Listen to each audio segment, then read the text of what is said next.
Hello, we ghosties. I'm Chance Lee. And I'm Amanda McAvoy. And this is That's So Gothic, a movie podcast about girls, guys, and haunted houses. Today, the witches are back, and they're ready to dance in the 2018 remake of Suspiria.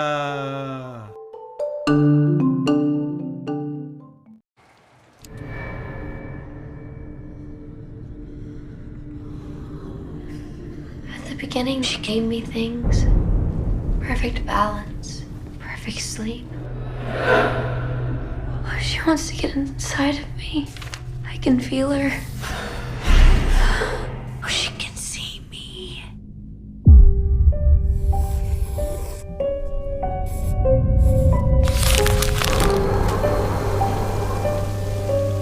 When you dance the dance of another, you make yourself in the image of its creator.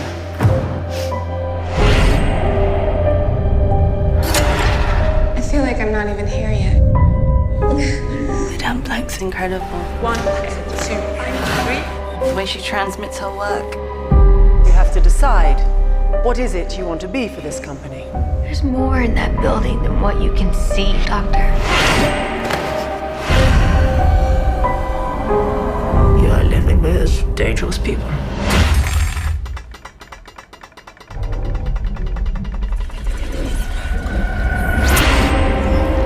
Three mothers, pre-God, pre-devil. Mother Tenebrarum, Mother Lacrimarum, and Mother Suspiriorum. Darkness, tears, and sighs.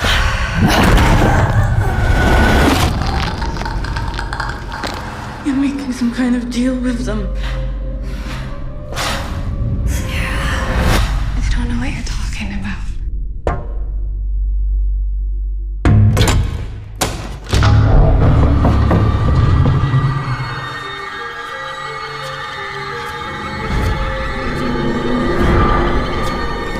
It's all a mess. The one out there. The one in here.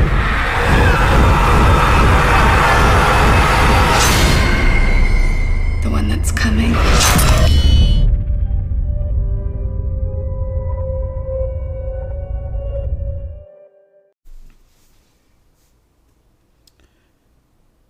Released in 2018, this remake of Suspiria was directed by Luca Guadagnino, written by David Kajganich, and stars Dakota Johnson as Susie Banyan, Tilda Swinton as Madame Blanc, Lutz Ebersdorf as Josef Klemperer.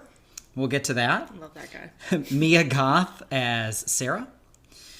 This movie was received mixedly when it came out. It has a 65% critic tomato and audience tomato. Oh, okay. Just surprising Yeah. that those are in sync. Box office flop, $20 million budget.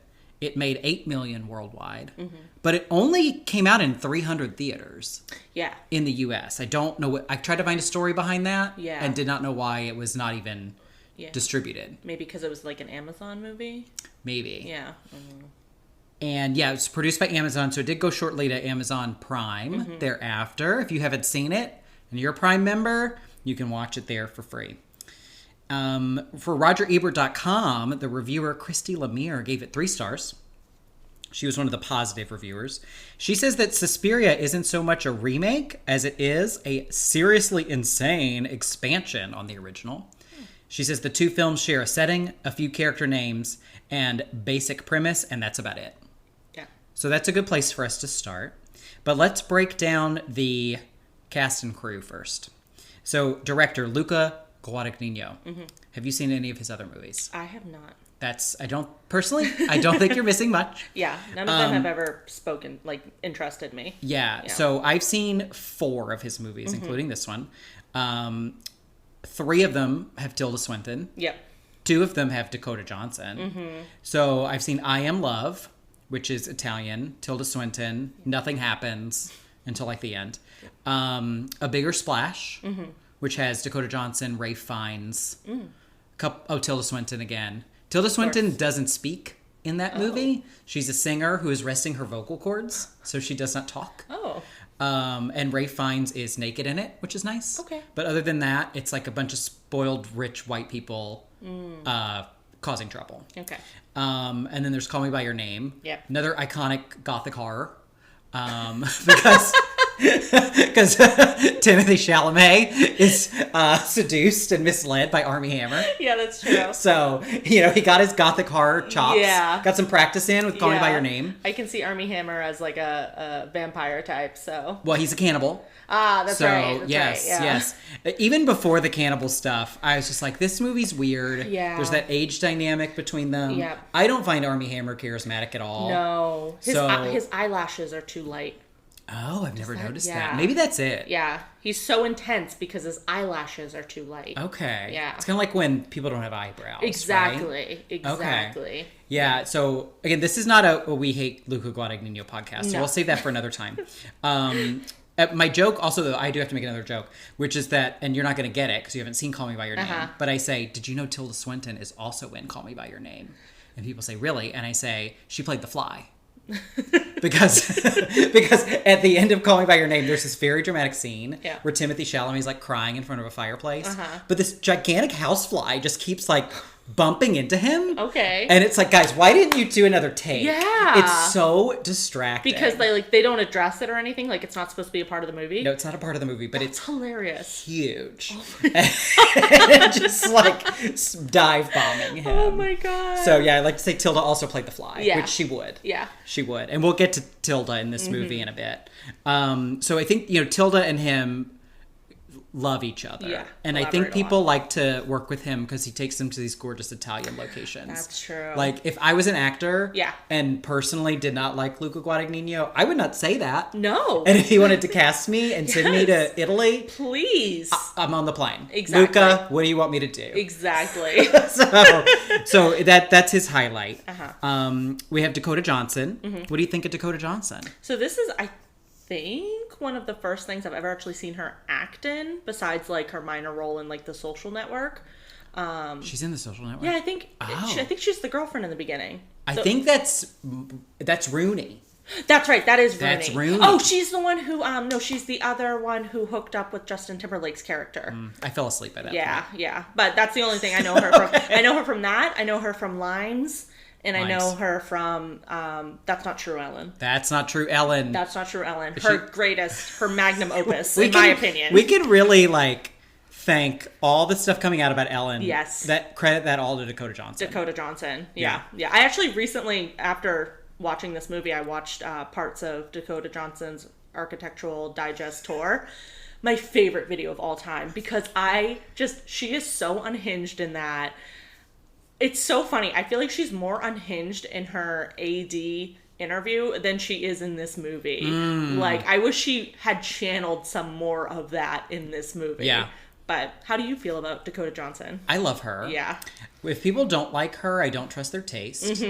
It's kind of like, I don't know if it's because she was in 50 Shades of Grey, which is... I honestly forget about that. That was her big debut, Yeah. and that's Twilight fan fiction. Yes. So I feel like she gets put in that Kristen Stewart role. Yeah. Where people think she can't act, because that's the only thing they know her from. Yeah. I watched maybe 10 minutes of one of those movies, and I was like, I absolutely hate this. Yeah. But there's something about her that I really like. I don't know, she just has this charisma. She has such a great voice. She has a great voice, Yeah. thanks to Melanie Griffith, most That's likely. true. Love Yep. Melanie Griffith. Yep. She's one of the few good, nepotism babies. Yes. Yep. She's on this month's Vanity Fair magazine, and I want to share this really funny portion of this article, this profile of her that is written by Britt Henema.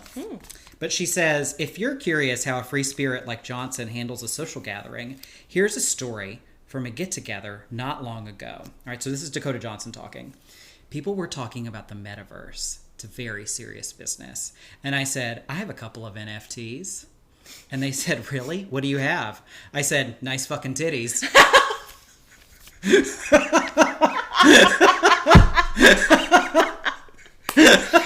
Oh my goodness. She's so funny. She really is. Oh my God. I just love her. Oh, that's so good. Yeah. So she's great. And I can't remember, it's so funny that you say that. I wonder if I saw her in anything besides that 10 minutes of 50 Shades of Grey before this. I'm not sure. Right. But I knew I liked her. Yep. And I knew I liked Suspiria, 1977. This was your first time seeing it, though, right? For the podcast. Yes. So I went to see this in the theater. And speaking of it only being in 300 theaters, I was living in southern New Hampshire. Yeah. I had to take the T into Boston. Oh, my God. And go to the AMC Boston Common. Yeah. The one that's like 6 stories tall. Yeah. Crazy And busy all the time. Crazy busy. They don't have recliners. Yeah. Because they got to cram everybody in these theaters. Right. So I remember the theater was full. And I was Really? like way up in the corner. Yeah. Just like sandwiched there between like people. Yeah. So it was really packed because I got there late. And I was really pumped to see it. Yeah. Because at the time, I think Suspiria, the original one, really appealed to me, but Yeah. I thought it was stupid. I was kind of like, oh, that was really crazy, but really stupid. Yeah. But then I saw this one and I changed my Yes. tone to that was really crazy and stupid. Yeah. And I loved it. Right. And this one's so serious. Yes, it's incredibly. It takes itself so seriously. It takes itself very seriously. Yeah. And like all remakes are fan fiction, but like you gotta have fun with it. Exactly. Exactly. And this one doesn't. Yeah. And we'll I mean, it really goes serious. We'll get to that in a bit. So yeah, we also have Tilda Swinton, Madame Blanc. Yes. She also plays Madame Markos. She's is that in her the too? latex at the Yeah. end. Okay. What do you think of Tilda?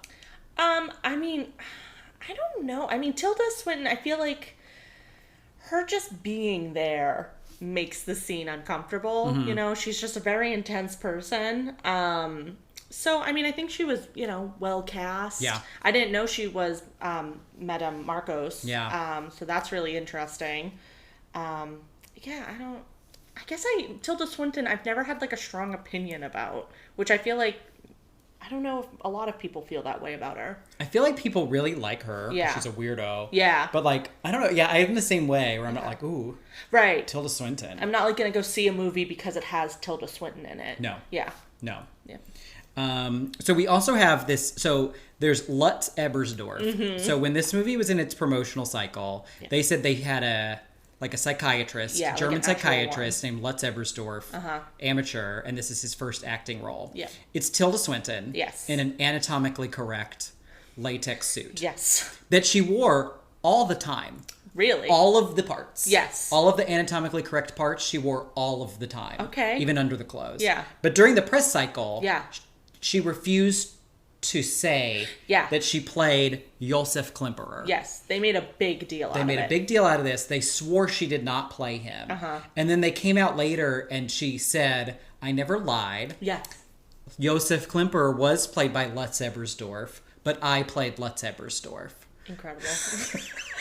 So it was this performance art for Yeah. her. And they asked her why, and she basically said just for the hell of it. Yeah. So, fine. Right. It is kind of interesting. I do like... She does a great job playing an old man. And actually, we'll talk more about her after our plot summary. Right. We'll come back to her. So then we have Mia Goth as Sarah. What do you think about Mia Goth? She is so good in this movie. I enjoyed every single scene she was in.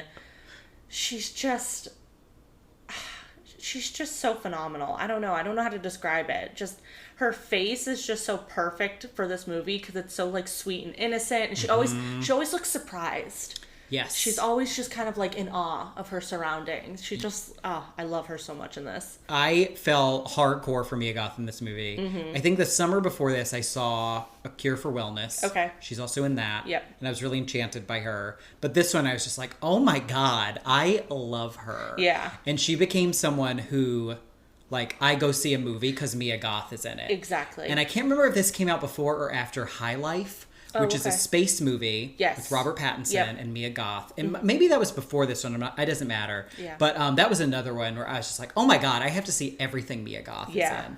And I think I really, she's captivating. Yeah. And she does such a great job listening. Like, as an actor, she's always locked in to what the other person is saying. That's and true. that's such a key part of this role. Yeah. She just...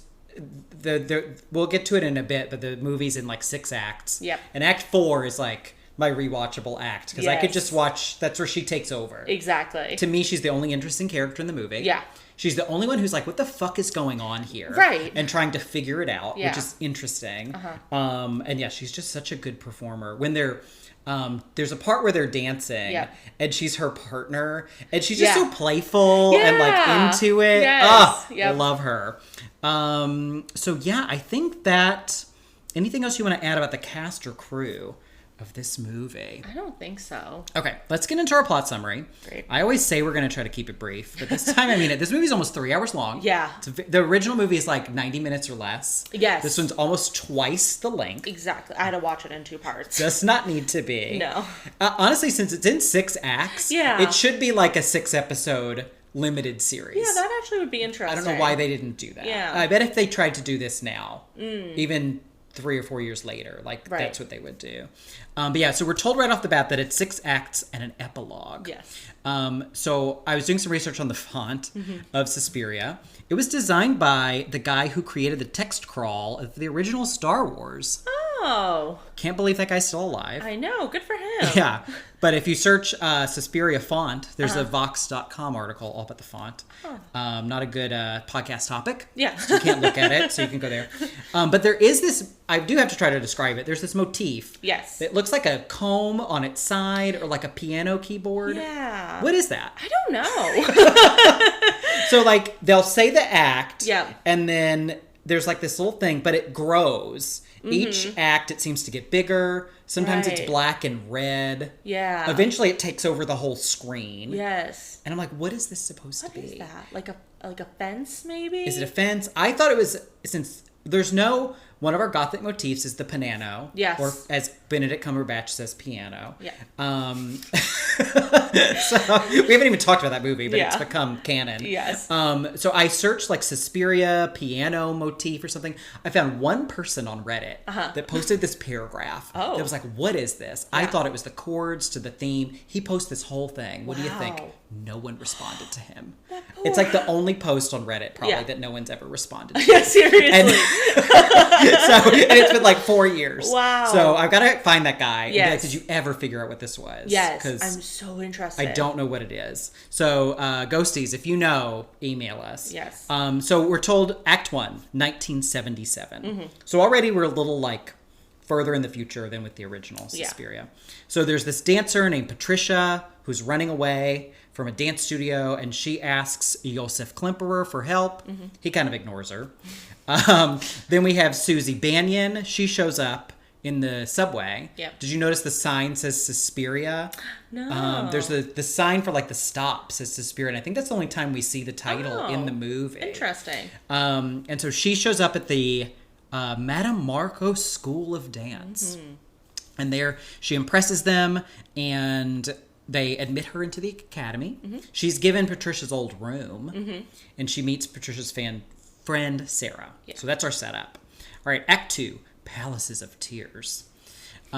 So, spoiler alert, all the dance teachers are witches. And so Shocker. they're mad because they tried to use Patricia for some sort of ritual and it went wrong.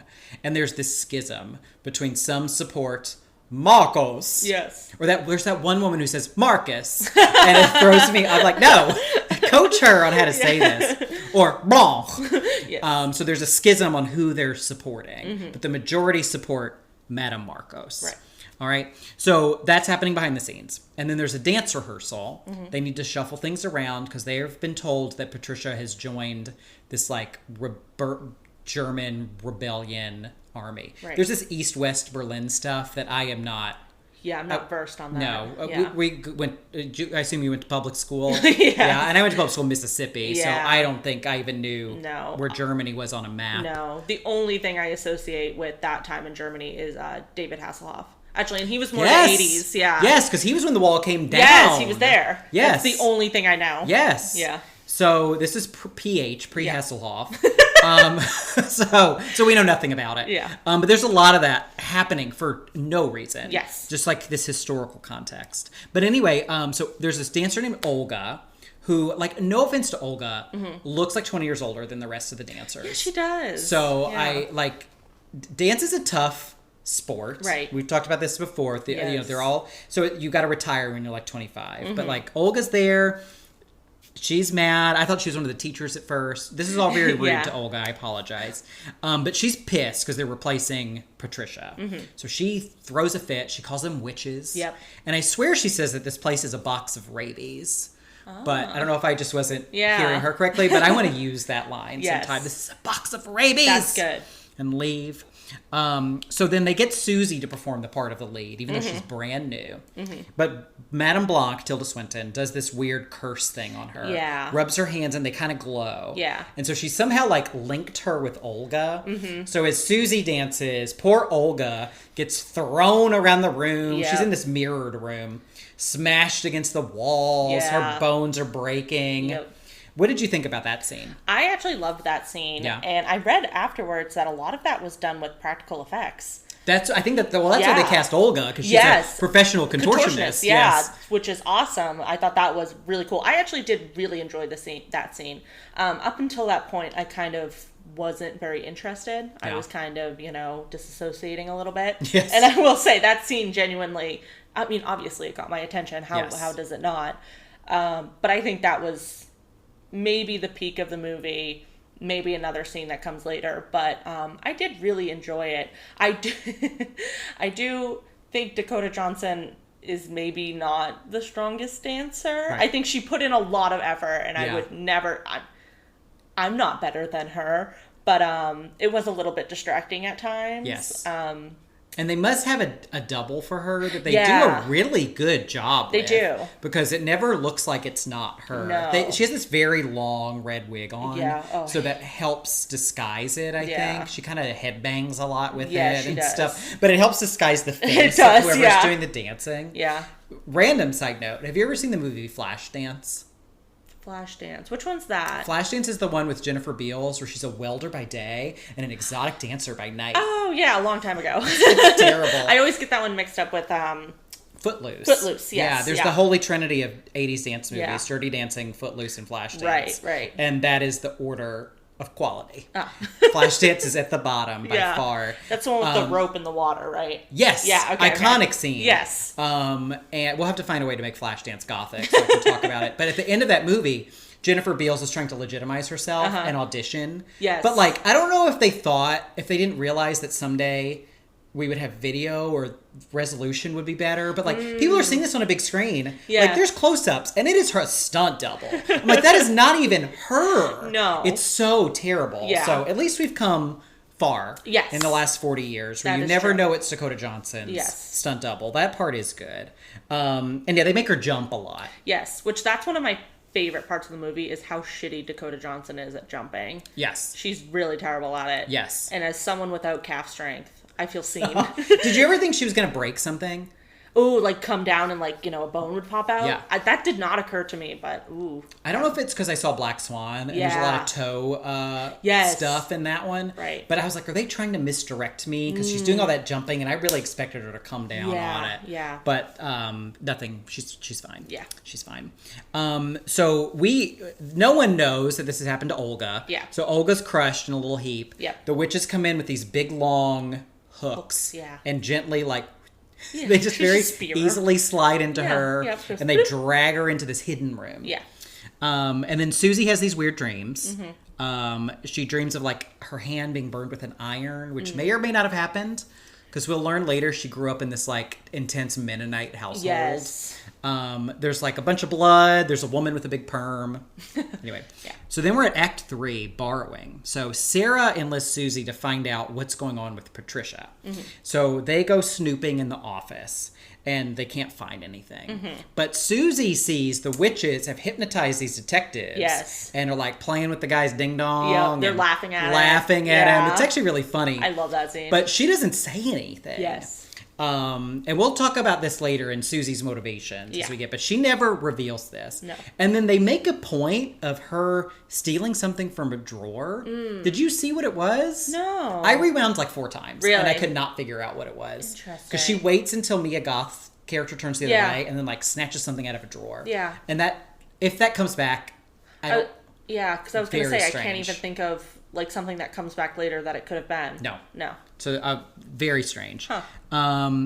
So they meanwhile the witches are still split, like Berlin. Yeah. We've got your east and your west. Blanc is not happy with the direction that they're going in. Yep. But the majority are still going ahead with whatever this plan is. And we learn that the witches can talk to each other telepathically. So Susie has more dreams. She dreams of the hook. There's a man with like a wig in his mouth. And there's like a literal just like Jason Goes to Hell mask. Yeah. Like it's the hockey mask with the worm from like Jason Goes to Hell. Yeah. Like it was Madame Blanc. I mean, this was before Friday the 13th. Yeah. But it's like, maybe, I don't know, Friday the 13th just came out. So maybe Madame Blanc saw it in some German movie theater and really liked that image. Yeah. So then we have Act 4. This is the Mia Goth takes the stage. Yep. So this act is called Taking. So they're leaving, and Josef Klemperer is looking for Patricia. Yeah. And Sarah says, I know Patricia. So he takes her out to lunch and shows her Patricia's diaries, where she's written all this stuff about witches and everything. And this is where Mia Goth's listening skills are just in overdrive. Like impeccable. She's so clued into him. Yeah. And she's eating. Yeah. And like listening to this and reacting. It sounds boring the way I'm talking about it, but it's riveting. Yeah, no, that scene was captivating. Yeah. Yep. And so she doesn't believe him, though. She says, this is a dance studio. We love each other. He delivers this great line, love and manipulation share houses very often. I liked that line. So after, though, even though she tells him, I'm glad you're looking for Patricia, but please never come back. Which is honestly a great line. Yeah. I need to remember this when I want to mindfully dismiss someone. I'm very glad you're blank, but like, please don't ever do this again. Yes. And walk away. Walk away. But afterwards she's like, maybe he was on to something. Yeah. So she is wearing this very cute, like pink kimono style bathrobe. And I don't remember, I think she hears some noises in the wall. Yeah. And she does what Susie did in the original movie, right. where she counts her own footsteps this time. Yes. And she finds the hidden room that they dragged Olga into downstairs in the mirrored room. She knocks on the mirrors and finds it. Yeah. And she steals that big hook that's in there. She also finds this painting of Blanc and Madame Markos that's like framed in human hair on the wall. Yeah. Really gnarly and gross. And so she takes it to Klemper because now she believes. Yes. And that's where he tells her about the three mothers, Mater Tenebrarum, Mater Lacrimarum, and Mother Suspiriorum. Sometimes I'll just be walking down the hall and I'll go, Mother Suspiriorum. Like, that really sticks with me. I don't know. And so in the original, Markos is Mother Suspiriorum. Right. But in this one, they're two different people. And Markos is like a false mother. Because Blanc doesn't like them calling her mother. Yes. Yeah. So there's all this lore that like doesn't need to be there. Right. But it's there. So finally we're at Act 5. In the Mutterhaus, parentheses, all the floors are darkness. Like a Flock of Seagulls song. I ran, parentheses, so far away. Like, why are the parentheses there? So they're getting ready for their big dance. Which is like, there was a movie post. There's some good movie posters and art for this because they're costumes. Yes. Why don't you talk about the costumes? What are you talking about? The dance costumes? Yes. Yes. The red rope. They're like, it's almost like a macrame. Like yeah. They do like, which is kind of funny because it does take place in the 70s. I didn't think of that. But the way it like interweaves is it almost creates like a pentagram on their chest. Oh yeah. Like semi. It's hexa. Whatever. Yeah. And then there's just all of these like red ropes falling off of them. I don't know if there are like bottoms. I know that they're wearing like nude underpants. Yeah, they have just a nude. Yeah, and so I think it's just one top and the ropes are just long enough that they go kind of down their hips and stuff. But it's just so beautiful, and it just when they dance with them and they're like twirling their arms so the ropes go like, oh, it's great. Yeah. Yeah. The costumes are great. They look great Yeah. in the still photos. There's Yes. a photo, I think, if you go on like Letterboxd or stuff like that, and they choose a scene from it where all the dancers are posed with the costumes. Very striking. I like the part of the dance where it's like 3 of them, sort of like almost, and they're doing, it's like, it's almost like the cover, Yes, oh, that's so great. There's some good geometric movement there, good hand geometry. So they're getting ready for this dance. It's called Volk. And I looked up what that means. So it means, I thought this was really interesting. It means people. And it can mean both like just people, but it can also mean certain segments of people, like parts, different people, like a subculture of people. So it's this flexible term. But they can't find Sarah. So Sarah is looking for Patricia. So she didn't heed Klimper's warning to get out of there. So she finds Patricia, who's played by Chloe Grace Moretz. Yes. She's all shriveled in the corner as this lump, like a corpse. And then zombie Olga is still like twisted up.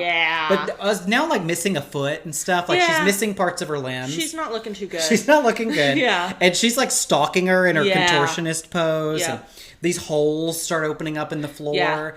And like they're clearly just like CG holes, but there's a eerie effect that they create, like this, just like there's nothing there, like nothing. It's not just a hole like that opens up to the like basement. A basement. No, it's just a hole to nothing. To And poor Sarah, leg goes in the hole, bone pops out of the leg.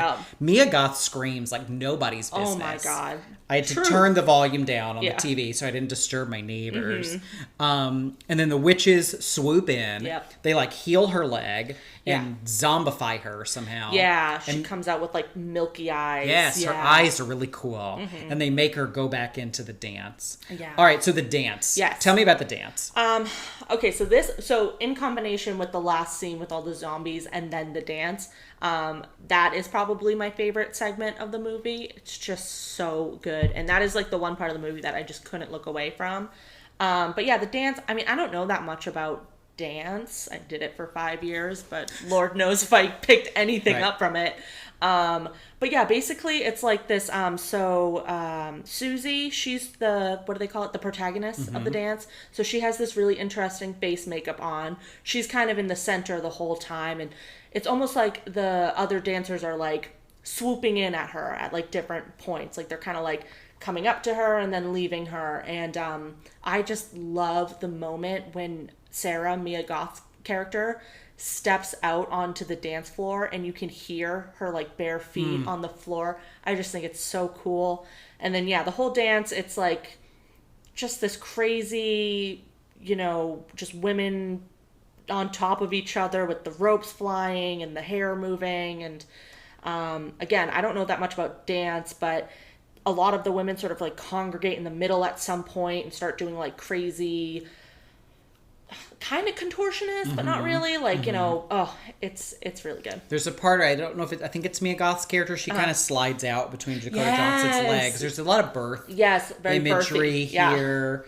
And it's one of the movie's very muted color palette. So the red really stands out. That's true. And Dakota Johnson's kabuki like makeup. She doesn't seem to want to do it. She resists it, and the one of the witches tells her, "Oh no, you need to put this on," because she has to paint this white stripe across her face and everything.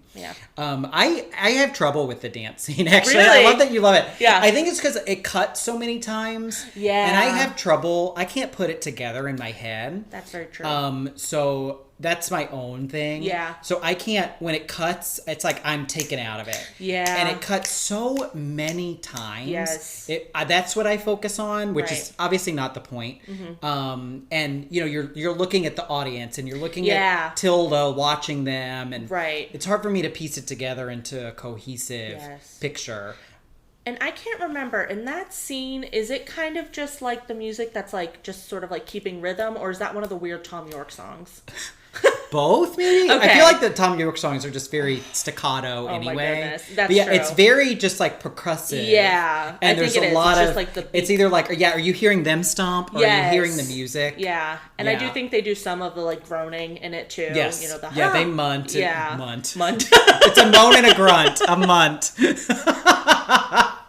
That's a dance term that you clearly didn't pick up. No. The munting. Went over my head. The munt. So yeah, I have trouble with that. I think I showed you earlier the climax. Yes. So there's this Gaspar Noé movie, Climax, that I watch this dance scene from that movie like once a month. It's so good. Because there's no cuts. Yeah. And so that's really appealing that's to me. true. Yeah. And this has happened to me a couple times. So that they showed the trailer for Climax when I went to go see Suspiria. Oh. And I don't know if I had seen some bad trailers for Suspiria. I was already kind of dreading it, or because it was like 3 hours long. Yeah.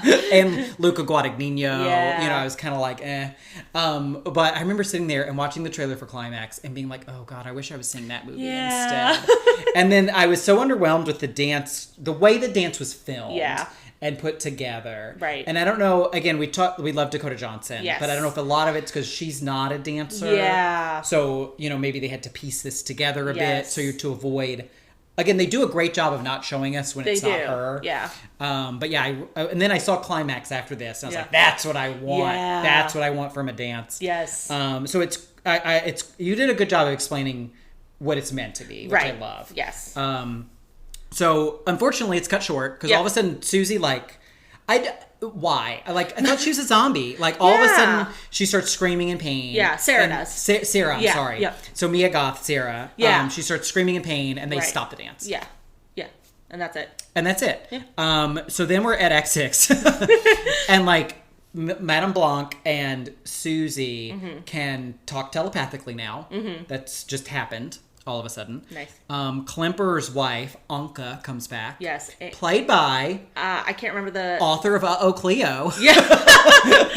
And the original Susie, Jessica Harper. Yes. Yeah. Yes. So one thing I do admire about this movie is that it is its own thing. It is. And I love that. There are very few callbacks to the original. Yeah. And I like that they put her in as just completely unrelated. Exactly. If you haven't seen Suspiria, she's just a character. You wouldn't know. Exactly. Yeah. And I think that's great. So she's his wife, who he believes, he doesn't know where she is. During Nazi occupation, yes, she disappeared. He's never found out if she's alive or dead. Right. She turns out to be an illusion who leads him to the academy. Yes. The screaming witches come out, drag him into the basement. And then Susie comes down into the basement. She's got the sheer gown. Yes. NFTs are out. NFTs on display. Yep. They should be. All they should be. Dakota Johnson is perfect in every way. All the dancers are naked and writhing around. Yep. Madame Markos, we finally see her. We had seen her gross hand earlier. Yep. But now she's like this lumpy thing. Yeah. She's got baby arms. Yeah, I was gonna ask you about that. Do you know, is that because she eats people? Yeah, she has know. Baby arms coming out of her arms. I don't know. Yeah. And I didn't even notice that until the second time I saw it. Yeah. Because it's Luca Guadagnino doesn't like establishing shots. Yes. He just jumps right into it, which I can admire that in a way. Yeah. But it's can we get a pan over this woman or something? Because what is going on? Something, yeah. And she's also Tilda in heavy makeup. Yeah. And we've got Tilda in no makeup. We've got 3 Tildas in this scene. Yes. Because we've got Man Tilda, Markos Tilda, and just regular Tilda. Yeah. Tilda. They're all together. Tilda cubed. Tilda cubed, triple Tilda. Yeah. So they're all here.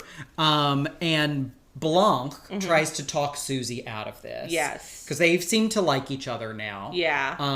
And Markos doesn't approve of that. So she decapitates, telepathically decapitates Tilda in this, really CGI, very poor effects. Very disappointed by that. Yes. Yeah. This whole final act is bad CGI. Yes. And the original Suspiria has such great practical makeup effects. It really does. That this is such a letdown. Yeah, and the best parts of this movie are the practical effects. Yes. Yeah. Yes. So. And this last scene is such a letdown. Yeah. And then everything turns red, yeah, which I think is to hide how bad the effects are, honestly.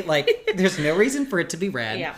But Susie reveals that she is Mother Suspiriorum. Yes. And they ask her to kill her. Oh, before that, they ask her to kill her original mother. So she telepathically kills her Mennonite mother, who's back in Ohio. Yeah. Who looked like she was already on deathbed. She's on her deathbed. Yeah. So it was and she very says confused. that Susie was a sin and a stain on this world. Yep. And then dies. Cool. And so then Susie's like, I'm Mother Suspiriorum. I am she. Oh, yes. And she summons this demon who kills everybody. Yeah. That was a Mother Markos supporter. Yeah. And so she makes all their heads explode. Yep. Again, like, I think because it's red, it doesn't look as bad. Yeah. But bad CGI. Yep. I kind of wish someone would cut in Ellen as one of these, you know, like like Dakota Johnson be like, pow! And then, like, it's Ellen exploding. Like, somebody needs to do that. And then this really bad Tom York song starts playing. Oh, yeah. And we're in a, like, gross horror scene. Yeah. But it's Tom York, like, warbling. Yeah. About "Come Under My Wings, Little Bird." Yeah, and it has nothing to do with the scene. It's so bad. It's so weird. It's so bad. Yeah. The music is so subdued. Yeah. Like, Are you a it's Radiohead fan? I like Paranoid Android. Yeah. That one song that's like 7 minutes long. Yes. And has that crazy animated music video. Yeah. But that's about it. Yeah. Yeah. I mean, as a white woman from Massachusetts, Yeah. I of course own some Radiohead albums. Mm-hmm. You know, went into my local FYE, but I worked at the local FYE Did you? in Mississippi. Yes. Oh, Yes. I missed you. Yeah. No, I was not a fan of the music for this. No. Especially when the original. I mean, it feels unfair to compare it to the original, but the original soundtrack was just so good. Yes. Yeah. It's nice that they didn't try to do that and go in a completely Yeah. opposite direction. Right. But it doesn't work. Exactly, because if you're going to change the tone, then change the music, but change it to something that would work. That's good. Exactly. Yeah, the soundtrack is a big fail, I Yeah. think. And so, Tom York singing, and then Susie, like, opens up physically Yeah. tears open the skin of her chest. Yeah, and her heart's in there, like, beating. Yeah. And she says, "I am the mother." Yeah. And then we go into the epilogue, Uh-huh. where, like, there's one laugh out loud scene in this, I think. And they say, it's like all the dancers wake up the next morning, and they're just like, all right, Yeah. back to the studio. I was confused about that. I was like, are they the same dancers? So I think because Madame Blanc says to Susie Uh-huh. that she can wipe her memory. Right. So it's something that so they must have just wiped Susie must have just wiped all the dancers. Okay. The witches just wiped all their memories, and they wake up like nothing's Interesting. happened. That's my guess. Okay. And so they just, even though they wake up covered in blood. Yeah. Like, Yeah. you think they would wash them first Right. and then erase their memory? Yeah. But they just like press down to the studio. Yeah. And then they say, Madame Blanc has left the company. Yes. And then they hard cut to this basement that is just covered in like human hair and blood. Yep. Hilarious. Yes. And then my favorite part of the movie is when they try to put Tilda's head back on and like the spinal column reconnects and her Yeah. face starts to move. Yes. I And love it makes a disgusting noise. Like it goes like, and like her head is just up and her eyes are open now. Yes. And then because there's the woman kind of sitting next to her who's like, like so happy about it. Yes, because they probably are going to try to bring her back. Yeah. So that was really funny. That was great. And then they let out poor Josef Klemperer. Uh-huh. They escort him out. He is not feeling too good because he's like 100.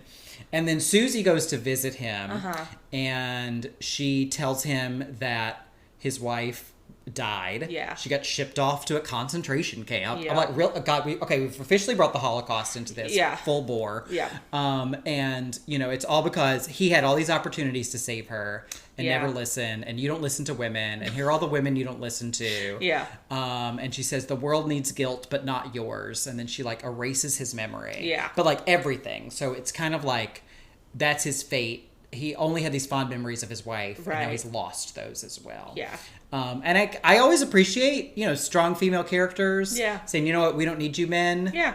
I appreciate that, but I Right. don't think the movie earns that. Exactly. It's like, where did this come from? Right. And like, I guess Tilda playing the man is nice because even the man is played by a Yeah. woman, but still. Right. I think my problem with this movie is, a movie that is violence against women, it doesn't always make it okay just because it's women doing the violence. That's a very fair point. It was, and don't get me wrong, like I don't mind a violent movie, but I don't think at the end of the movie then you get to also say, oh, like you said, like it's not some progressive, Right. we don't need men kind of thing. It's like, just let it be violent and crazy. This isn't a strong female woman movie. Yes. This is a women killing each other movie. Yes. And that's fine. Yes, I love a Yeah. woman killing each other movie. Please. But I feel like these movies are often made by men. I feel like this is what a man's that's true too. idea of a female empowerment movie is. Right, yeah. We have to be violent to be empowered. Yes. Yeah. Yes. So that's Suspiria. That's it. Not as brief as I would like it to be. But we're going to take a break, and we're going to come back with our Gothic Roundup.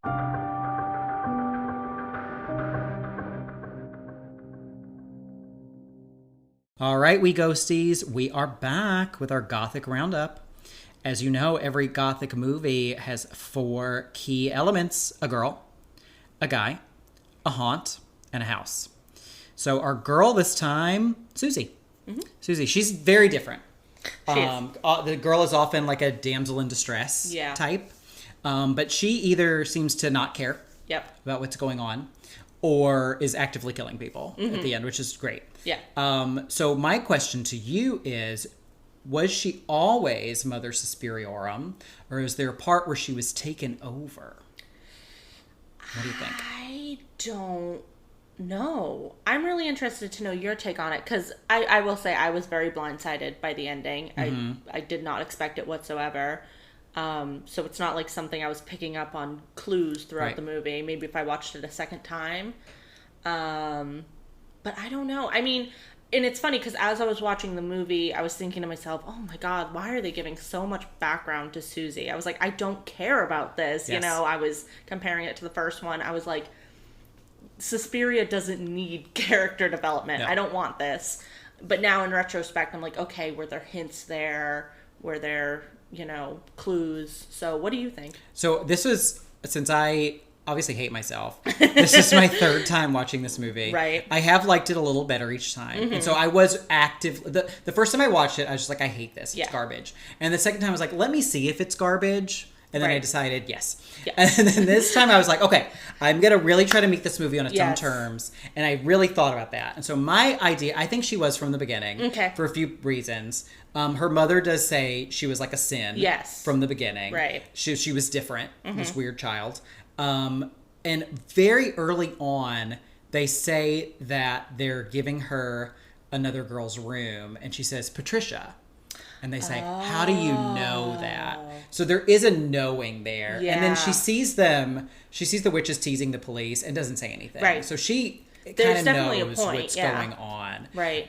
So I think, she's Mother Suspiriorum reincarnated to like punish Mother Markos. Yes. Mother Markos. For trying to usurp this power and restore order. Yes. And because actually thinking of it too, I always thought it was weird that there was the scene of her as a little girl kept going to the page with Germany. Oh, yeah. Yeah. And at the time, I thought, well, because then she also mentions how she watched the productions over and over again. And I think she actually said something about the library. She goes to the library. Because like, they don't think they had VHS tapes then. Yes. So she goes to the library to watch them. So I was like, oh, it must have just been before then. But if she was, you know, a Mennonite in this super secluded town, maybe that happened after she was looking at the map of Germany. Why would I mean, I can tell you when I was a kid, I wasn't like gung-ho to go to Germany. Absolutely That's not not my dream vacation. No. So yeah, I could definitely see her, you know, being born as this, because there's all those themes of birth and motherhood and real mothers and false mothers. Right. But ultimately, I don't care. Yeah. That's the thing. I just don't care. They put so much thought into layering this script, and I just do not care. Exactly. Exactly. And speaking of not caring, we have our guy. We don't really have a guy in this one, because again, in the Gothic, typically the guy is the one that lures the woman into this situation. Susie brings herself into this situation. But we do have Klemperer, who's accused of being the bystander, and they make him witness this carnage literally at the end, because he's been this figurative bystander, even though we only see, like, we don't know the whole context. I mean, Nazi Germany, probably kind of a difficult situation, right So we're not really given for all the character development they're spending. They don't do a good enough job convincing me that he neglected to save his wife, especially because he's so heartbroken about her being gone, like and then like he actually does try to help Patricia. Yeah. You know, like at first he's kind of like, maybe she's crazy. Right. But by the second act, he's reporting her missing. Yeah. He's the one who calls the police. Right. Like he's actively, so Yeah. I don't think that quite lines up. Like, I No. understand why the witches don't like him, because he's Yeah. trying to out them. But then when Dakota Johnson as Mother Suspiria comes around and kind of emphasizes that, Right. I don't see why she Yeah. follows the same But do you think logic. also she kind of was giving him a little mercy by telling him? I mean, I know that his Oh. memory gets wiped, but she gives him that little mercy of letting him know what happens That's to his true. wife. That is true, because she also, so during the ritual, Yeah. she lets the girls who have been killed, Yeah. She doesn't explode them. No. She gives them the sweet gift of death. Yeah. So maybe that's true. Yeah. Because that is all he wanted to know. Right. So, Yeah. yeah. She's a good mom. Yeah. She's a good mom. Not bad. she's a good mom. Yeah. One thing I wanted to mention here, there's a lot of, because Klimper ties into this whole split Germany stuff Right. that I don't know enough about historically. No. Watching this movie, I did a lot of Googling. Yeah. Just trying to contextualize this and see if it helped me enrich the movie. It Yes. did not. Okay. But they do mention, when they say Patricia has run off to join these rebels, Bader and Meinhof. So I Google those people, and I learned about this like sociological phenomenon Right. called the Bader-Meinhof effect. So like, I used to have a smart car, Yeah. and people see my smart car, and then they say, now I see smart cars Yes. everywhere. Yeah. So I do find that's an interesting effect. Do you have any personal experience with that? I mean, it's actually funny because with your car, like, I have the same experience now that I have a new car, a Subaru. I see my exact car in my exact same color all the time. Yeah. And I thought I was buying such a unique car that I'm like, ooh. But, I mean, I'm sure there's tons of other examples, but I was really hoping that when you said that, you saw me, I was kind of like thinking, how can I tie that into the movie? And I don't.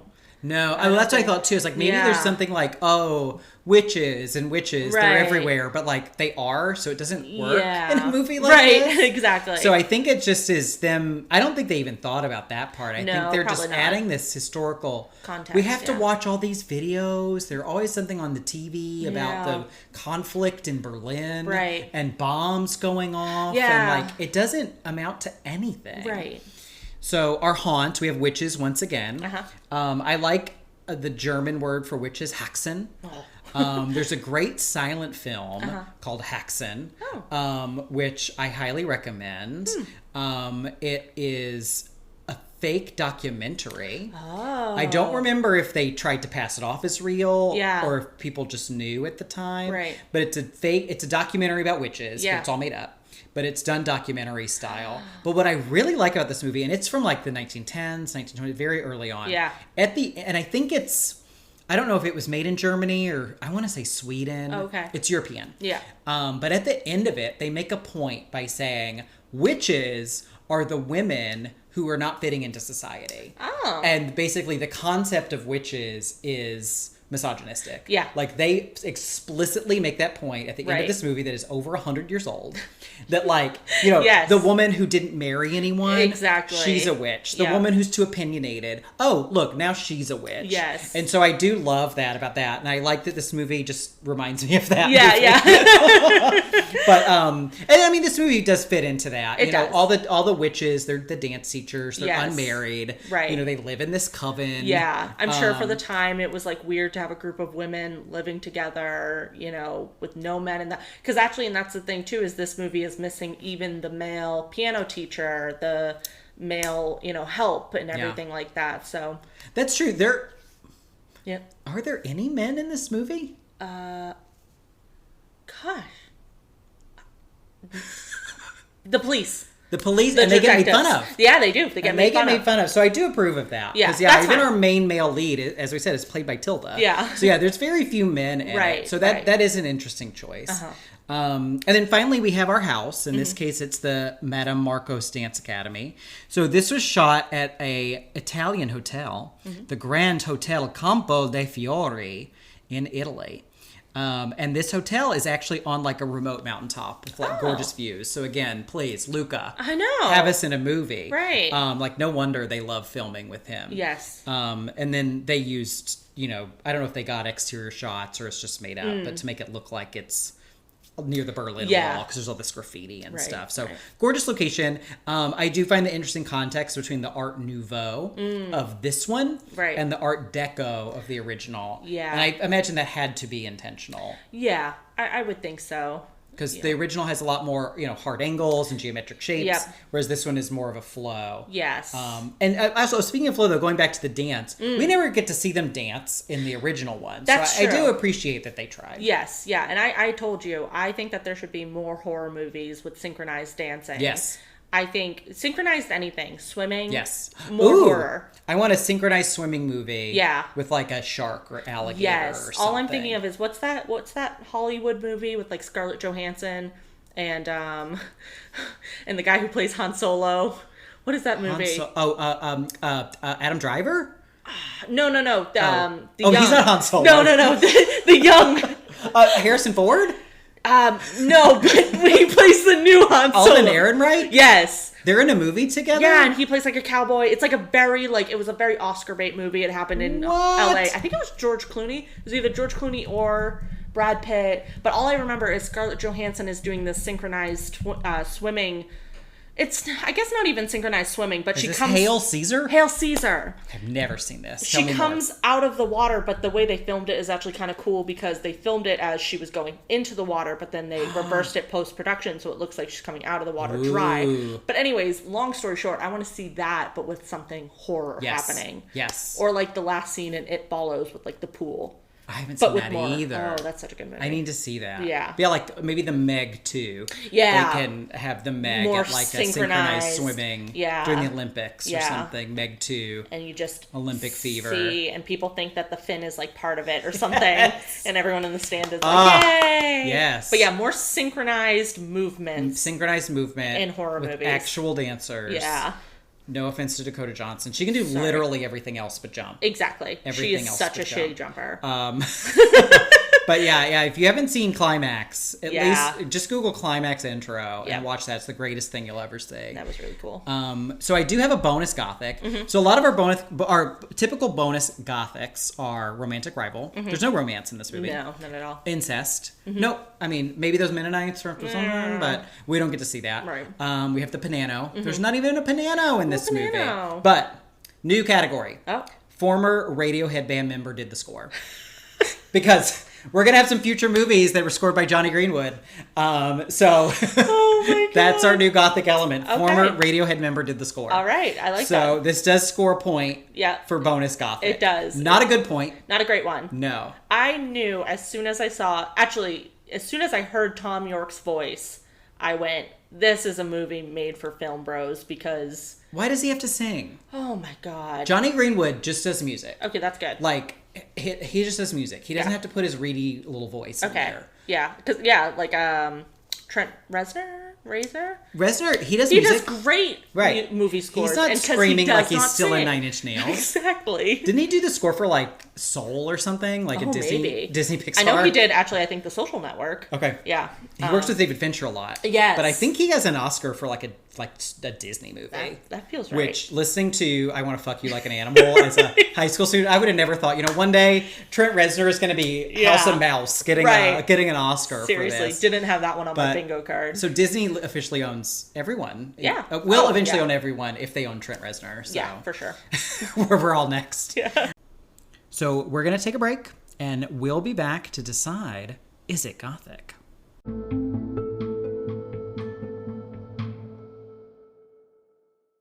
All right, we ghosties, we are back to decide, is it gothic? As you know, all gothic movies have 4 key elements: a girl, a guy, a haunt, and a house. What do you think? Suspiria 2018, is it gothic? It's probably, definitely not fully gothic. So somewhere in the goth-ish. Gothish? I would say. Just for the fact that the saturation has been turned down. Yeah, that's true. That's, Yeah. that's all I got. I'm tempted to give it a hard no. Really? Not gothic. Yeah. Because we have we don't have an iconic girl. Yeah. I mean, she's iconic, but not a gothic girl. Yep. We don't have a guy. The witches are Yeah, there. right. And then The house, they don't do a lot academy. of, I mean, it's pretty, but there's not a lot. Yeah. It's not like intrinsic. I mean, it is, but it isn't. Yeah. Like the house isn't a character. The Exactly. dance studio isn't a character. Exactly. There's the mirrored room. Yeah. And there's a hidden room, but Yeah, it's not a big part of it. it's not like the original one where maggots are coming out of the Yeah. ceiling and one of the Right. rooms is spontaneously filled with razor wire. Yep. It could be Yeah. anywhere. Even though the original Suspiria was more colorful and bright, I think it was more gothic than this one. Yeah. And I think of it as like, the goths who go to like raves. Yes. And they wear like trip pants with like Neon little gothic. neon, like, fabric and stuff. So yeah, I mean, I would be fine with giving this one a hard no. Cause again, I think the only thing going for it is literally that it's just dark. It's a dark movie. Yeah. Yeah. Yeah. All right. So you heard it here. Suspiria 2018.